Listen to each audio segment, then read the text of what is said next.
Just thinking about something. Appeasement, right? I'm literally about to walk into work in like 10 minutes. But appeasing.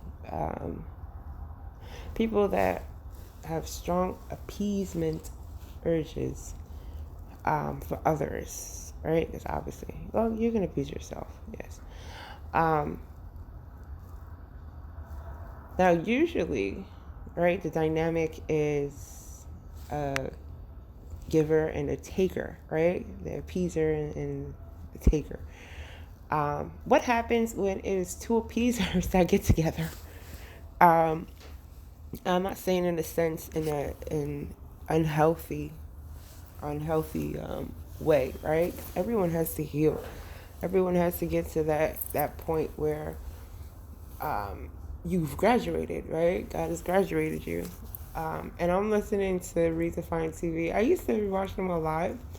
I kind of, I dibble dabble because I never really go to church personally. I'm more of an online person. Not saying that, going into a church is bad. It's not. I guess it suits me for right now.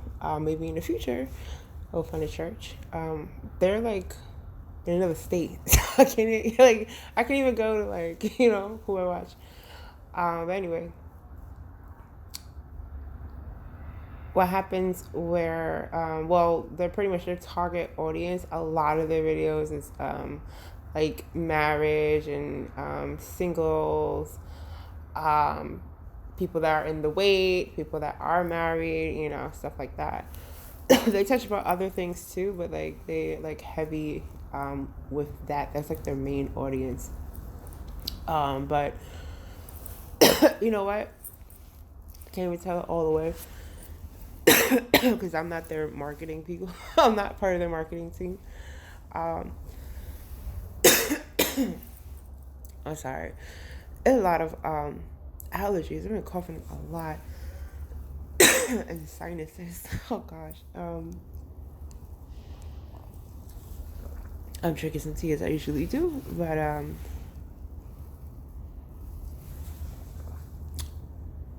I was pretty much thinking about the realm of like relationships, kingdom marriages, stuff like that. And the dynamics that I've already gone through growing up, right? There's always a dominant and the submissive, right? And I don't mean submissive. Submission is a neutral word.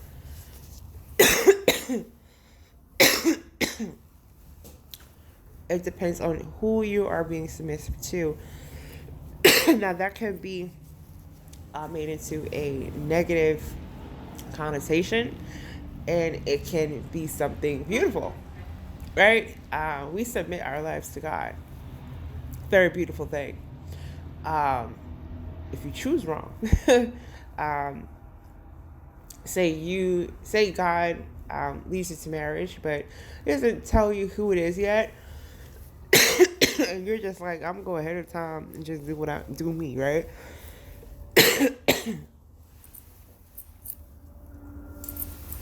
You could be entering into a relationship that is, or you could be with a person that is going to be a negative force within submission. And that's how pain can potentially enter your life. So, discernment, listening to God, relationship with God is like key, because I'm pretty sure God's not going to tell you go with that person right there, because that person is going to wreck your whole shit. It's going to wreck your whole face. You don't want that. We do have free will. Now, say you were like, you know what, I'm going to do what I want to do, God, and I'll come back to you. God's a gentleman, and he will use it for your good. Okay, well, this will be a lesson. Enjoy. And then you come crying back, I told your ass that wasn't him. I told your ass that wasn't her.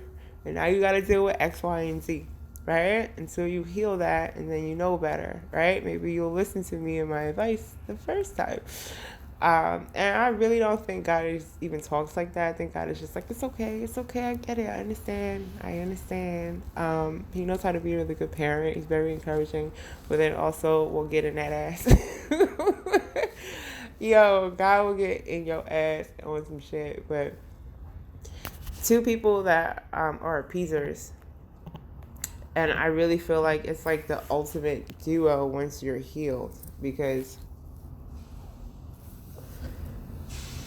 it's not healthy for you to come from a place where you don't know how to submit in a healthy way. Being agreeable is harmful when you're hold on. The devil is attacking. When the devil is attacking what you're supposed to be doing, right? Oh God, I gotta pause the recording. I'm coughing. Okay, I think I'm okay now. Shit.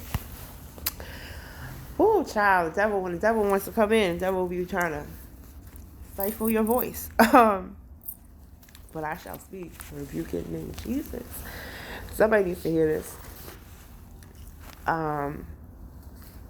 Okay, so when two people are appeasers, right? I want to say naturally born, but being able to learn how to be a giver. Because some people were raised not to be a giver, right? Some people, shit was taken from them, and they're like, I'm never going to give again, right? That's not a healthy person to be around, because they only are solely trying to take, right? Now, if you're with someone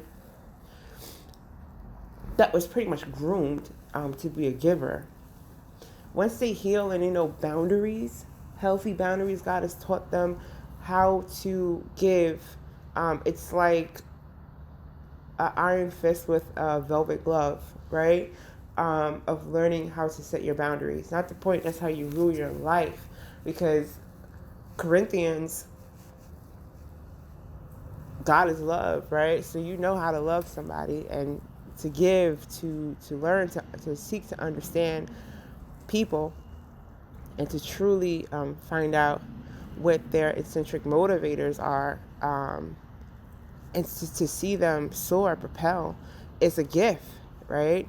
So to be able to do that, there's always that one person that is just like, oh my God, I'm in love. Y'all have puppy love before.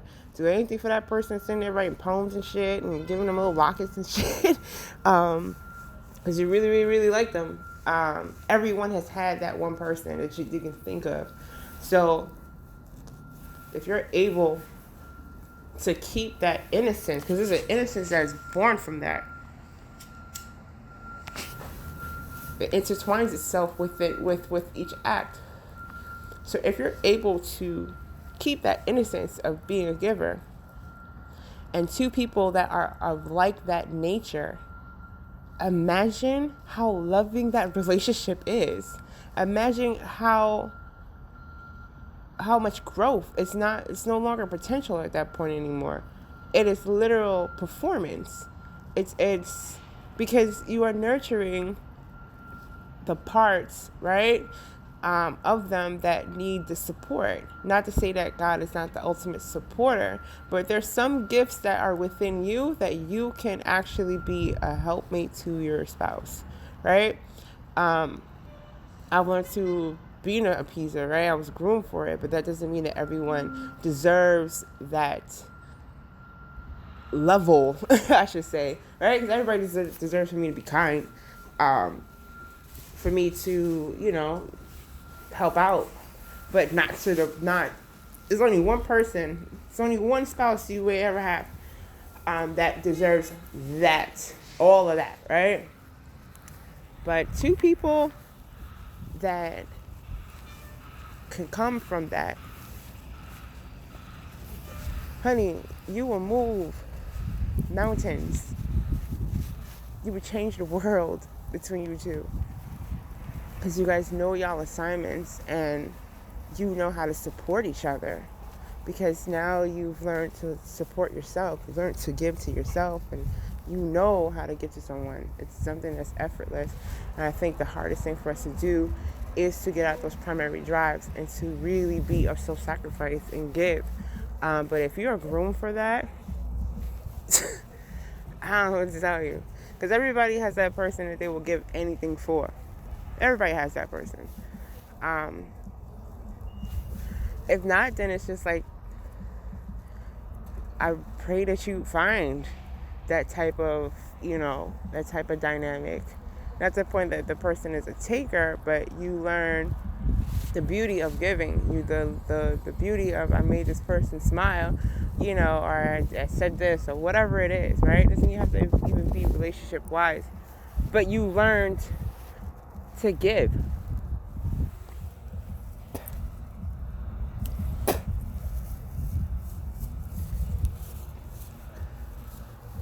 Yeah, I'm getting sick. It's 1 o'clock. I'll be back.